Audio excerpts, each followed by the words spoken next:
All right, so we're recording. So, um, Demi, and I'll block out your last name. Um, That's but okay, so Demi, just real quick, I just want to do a brief introduction. My name is Joselle. I'm from Ficostar Credit Services. I am the owner and the CEO of Ficostar Credit Services. Um, whoop, whoop. So, I know that I had you as a client, I want to say in 2019, am I right? Or was it 2020? 20. Yeah. And 2020, we did some things to boost your score from what was your score at? Like around what? It was around in the In the 600. sixes? Okay. And then we boost your score to like low 700s? I would say between 700 to 740. Like 700, 740. Okay. And then you came back this year. Wow. So what happened was um, I saw that my credit was going up, and I thought that was enough for me because I was in the process of trying to buy a house, look for a house, but I didn't realize that I still had that one thing, the charge off, that I needed to fix. And so I think I just fell off for a little bit and then wanted to pick back up where we left off, which, I wish I stayed on top of it, but that did, that was on my fault. That was Yeah, on me. no, no, no. Right. So it was the and it was some inquiries on there. Or did we remove the inquiries on the first round? Like the first go around?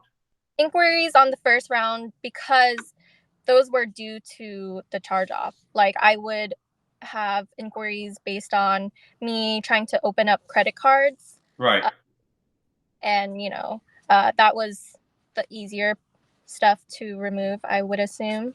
And yeah, the difficulty along the way was the fact that like I wasn't really staying at my house of residence where my name was under. Right. So I wasn't really getting the mail, and it was hard to, keep you updated. So sorry. That was, Yeah. No, no, no, no, no. It's okay. It's okay. Thank God you stood with the monitoring though, right? The credit monitoring. yeah. So Um, we were able to refresh the score consistently with the credit monitoring. yeah. Now I know when you first started back up, that was back in April. And then can I say your scores, what they were in April? Okay. So I know in April you had it a TransUnion a 742, an Experian a 737, and an Equifax a 705. Yeah. Um, we sent that was January the 4th is what those scores came in. So anybody would think like typically like, oh wow, those great scores. And they're not bad scores. I thought A there bad was, score is like 500s, 400s. yeah. So it was good. Mhm. Um, then in June, something happened where I believe you applied for your fiance as a co-signer. Right. He has student loans, and as a, well, You were trying uh, to refinance it basically. refinance it, and Right. with the charge off, you know, And me then me thinking having a 700 something credit score would be okay, but behind the scenes where you have those inquiries or yeah, charge off. because it's not just the number, it's the actual report. So a Mhm. computer would tell that there's a computer algorithm like for Discover, for Chase, for Wells Fargo, for First Premier Bank, for all these credit card companies, and it tells them what the score is, and that will either leave you at that stage or it'll push you on to the next stage. And the next stage will be another algorithm to determine if there's anything negative on there. So people Mhm. automatically assume like, oh, I have this collection, or I have this inquiry, or I have this, and this is 4 years old. Like, who cares? My score is in the 700s. And no, you're gonna be denied. And Yeah. 9 out of 10 times, you'll still be denied. Yeah. I didn't think that. Yeah. So then in June, because of that, I know your score dropped a little bit. So I remember Experian was 737 and Equifax was 705. But in June, your experience dropped to 734 and Equifax 664. TransUnion stood the same. Um, then in August, we refreshed it. Your TransUnion went at one point to 743.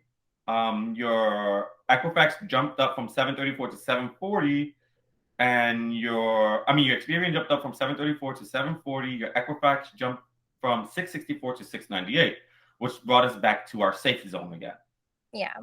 Then in October the 10th, I did a refresher for you.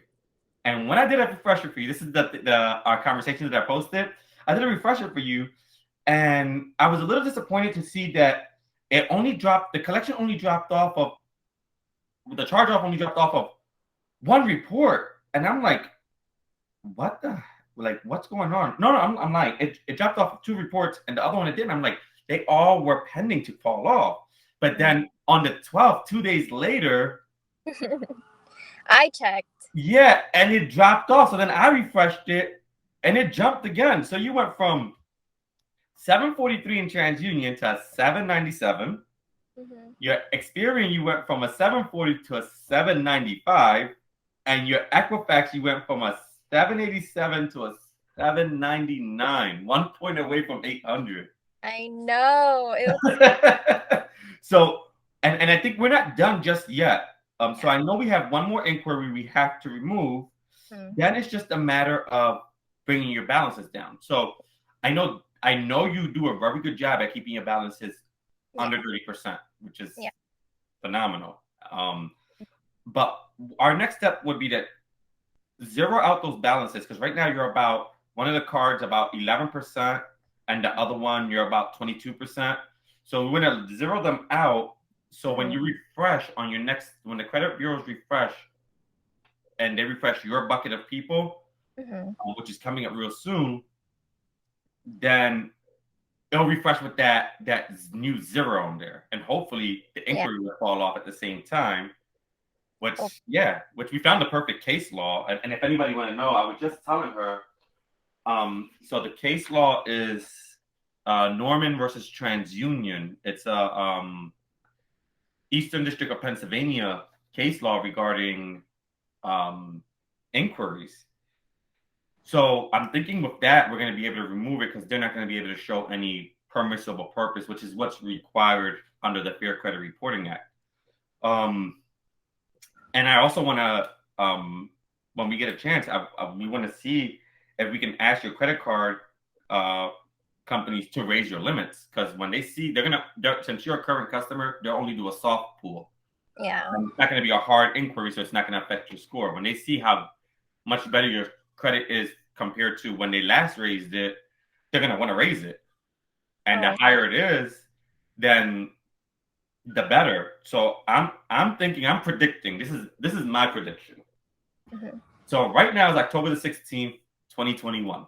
My prediction is that by November the 15th, let me get an extra day. By November the 16th, okay, my prediction is that your TransUnion, your Equifax, and your Experian are going to be past an 805, all of them.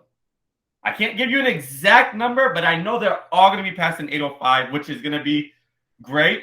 And then when that happens, we'll revisit it. We'll set up another appointment. We'll do another video call, and I'll send you some champagne and something. Me, you, your fiance, we can all drink some champagne together and talk about what your next moves are going to be, because everybody's honestly going to be, when I post this, everybody's going to want to know, like, what's her next move.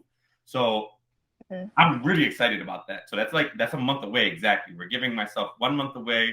I'm going to push myself to the limit. I'm going to make sure that that my coffee mug is true. That I'm the best person ever.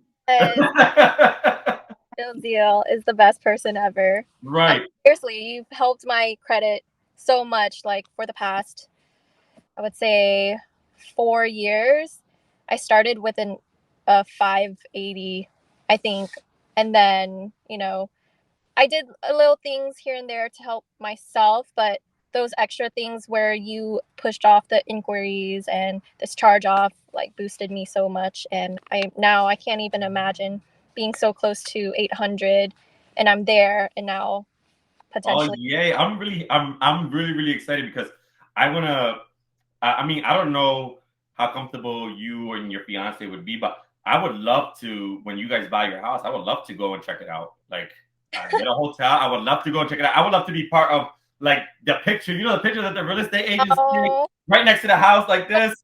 I just want to be in the like background like that, basically, Yeah, that, that'd be nice.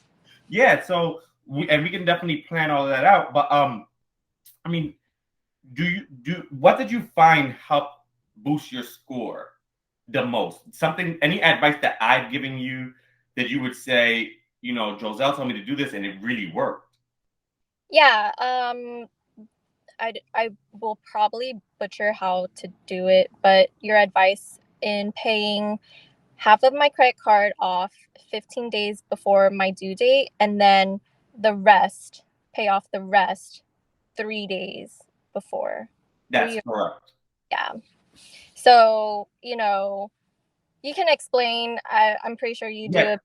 So the reason why I tell everybody the 15 days and the 3 days is because if you split your payments up into 2 months, I mean, into two payments in 1 month, then you're always sneaking an extra payment in every 6 months. An extra payment is being snuck in. And they have to accept it. It's not like the credit card company can send you the money back and say, we're not taking it until your due date, or we're not taking it until you pay it all at once. They have to take it, right? And the Fair Credit Reporting Act imposes a responsibility on not only Equifax, TransUnion, Experian, LexisNexis, not only the credit bureaus, but it also imposes this responsibility on the creditor, the furnisher of the information, to report exactly what your payment history is. So when you're doing that, it's sneaking an extra payment in, it's keeping your balances low, which is really, really good for your credit. Yeah, because you have a credit. Yeah, and they're gonna want to be eating, like some credit card companies don't like the fact that people do that, and it's not really a secret. Anybody can Google, how to get I don't know, score points, or how to raise your score in 30 days. And this is one of the things that you can find with your own research. So it's not like a big secret, but and some credit card companies don't like when you do it, to be honest, because they want to get the maximum interest from you. And doing that doesn't allow them to get the maximum interest because the interest is not based off of what the balance is by the end of the month. It's what the running balance is at the time you make your payment.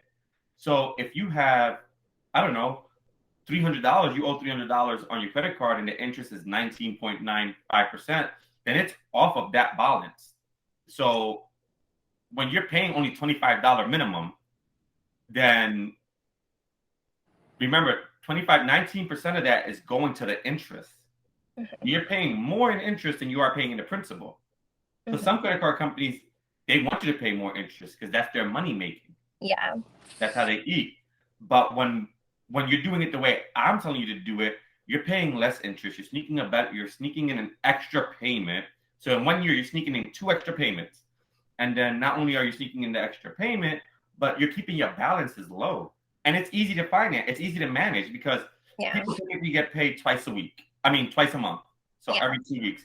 So it'll be easier to manage. It's easier than, paying it all at once in 1 month, at the end of the month, at the beginning of the month, or however people arrange their finances.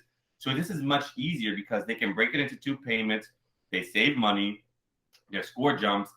And I think it's one of the most effective things for most of my clients. It's like I tell anybody who even doesn't sign up as a client, I tell everybody, do this. This is gonna help you. If you can't afford to be with me, or you want to try it on your own, that's fine.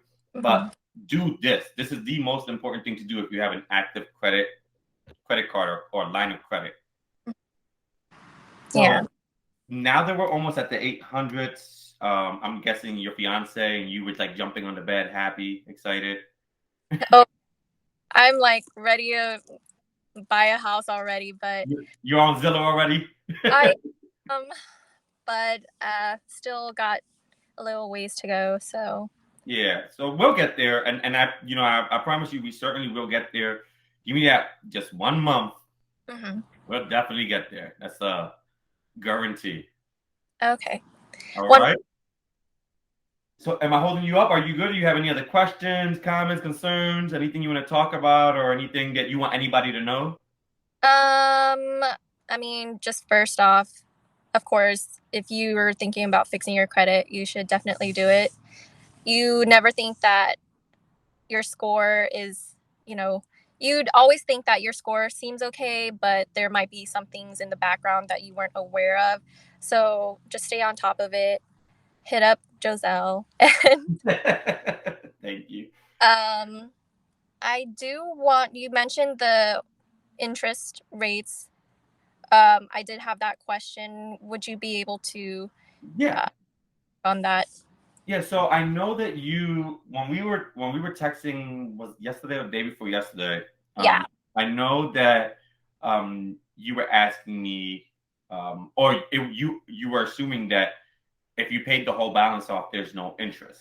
Hmm. Um, so that's not accurate. So on the back of everybody's credit card statement, so the front of it, it just shows the numbers and everything's big and bold. On the back of it, there is actually an explanation of a per day interest rate. So anything that's on there, anytime you carry a balance, you may not notice it, but you're paying $6 or $7 extra if you're paying it before the full month or if you're paying it in full.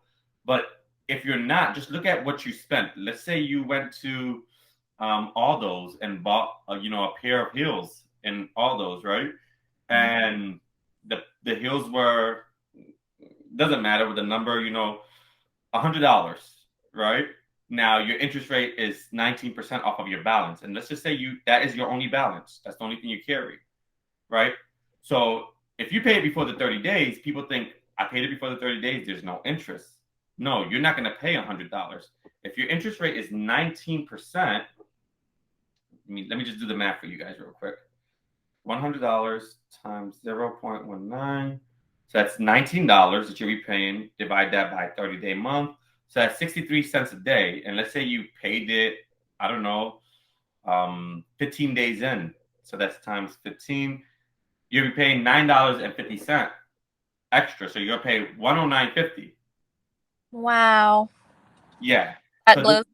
I I know. A lot of people don't know that. And I always tell everybody read, and never put your signature on anything you didn't read. But read because it's super, like our teachers would tell us before, it's super fundamental to read. It really is.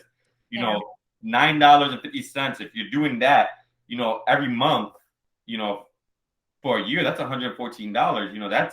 That's an insurance payment on your car, or Yeah. that's date night, for you and your fiance. Like you're giving them $114. I mean, that's crazy that still after all these years, I've been using my credit card as my like main source of like form of payment because I just thought, oh, you get benefits. So I didn't think that, you know, there was interest even if you pay it before the 30 days. Like, Yeah, so a majority of credit cards do charge interest. This is a new credit card that's out. I don't ever really recommend anything to anybody unless I try it. Like, remember, I did Kickstart, and after that, I think that was last year, right? And I told you to try it. Was it Kickstart that you tried? I Or think, was it- and now it's smart. Yeah, you have smart credit now. That's just to monitor your credit, which at any time you can end it, but I just ask that you don't until after we finish. But yeah, you want to weigh the benefits that you're getting. So whether it's points, cash back, versus what you're paying. If you're getting more back in benefits, then by all means, you know, use it. If Hmm. not, then I only recommend really using the credit cards, you know, once every 2 or 3 months just to avoid the credit card being shut down and to avoid you having stale credit. Because if a balance every month is reporting zero, zero, zero, like your balance every single month is reporting zero, and there's not been any charge on the card, and they're reporting there hasn't been any charge on the card, then it becomes a stale credit marker, which doesn't drop your score a lot. It drops it about half the amount that an inquiry would drop it. So inquiries drop your score between 7 and 15 points per inquiry. So then you're looking at 3 to 7 points that it's dropping your score. So if you never want to have stale credit, so you do want to use it, but you want to try to take advantage because let's face it, the credit card companies take advantage of us all the time. So you Mhm. want to try to take advantage. So and that would be the best thing to do, honestly. Like I would certainly, compare what your benefits are to compare to what you're paying in interest Mhm. and determine for yourself what's best. And if you need help with that, we can go over it. We can do another call, outside of the Zoom. And when we do the other call outside of the Zoom, obviously it won't be recorded or anything. Give me 1 second. I'm sorry. Okay. So when we do, I'm sorry about that, guys. So when we do another recording with Zoom, it won't be recorded, and we can, mirror the screen, and we can look at what you're paying in interest, and then compare all your the benefits that they're offering you, whether it's points, cashback, miles, whatever the case is. Okay. All right. Thank you for explaining that. Yeah, of course. And is there anything else I can help you with? No, that was all. I mean, you've helped so much already. So, Well, thank you. Well, oh, I will certainly we will be in touch, and yeah. I want to thank you again so much for this video so we can post it up. I'll do Uh, all the editing and stuff and send it to you for approval ahead of time, of course. But your hair looks fabulous, so it's gonna look great. Thanks. You're welcome. All right, I'll talk to you later. All right. Bye. Have a Bye. You too. Bye bye. bye. Bye.